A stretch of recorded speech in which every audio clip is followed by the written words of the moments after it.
औरंगजेबाच्या कबरीवरून नागपूरच्या महाल परिसरामध्ये 2 गटात काल सोमवारी रात्री तुफान राडा झालाय. हिंदू मुस्लिम समुदायाचे 2 गट समोरासमोर भिडल्याने मोठा तणाव निर्माण झाला.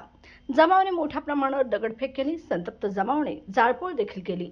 दरम्यान नागपूर शहरात पोलीस परिमंडळ 3, 4 आणि 5 मधील अनेक भागात मध्यरात्रीपासून संचारबंदी लागू करण्यात आली आहे. सध्या येथील वातावरण तणावपूर्ण असून मोठा बंदोबस्त तैनात करण्यात आला आहे.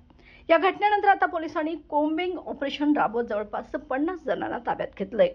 दरम्यान जनतेने शांतता राखण्याचं आवाहन मुख्यमंत्री देवेंद्र फडणवीस यांनी केले.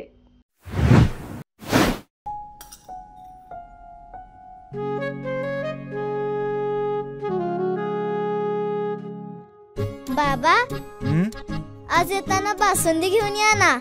अगं, कालच आपण आईचा वाढदिवस होता म्हणून आणली होती ना. ऐकलं, गोकुळची बासुंदी पुन्हा खावीशी वाटतेय. खरं सांगू, मलाही खावीशी वाटतेय.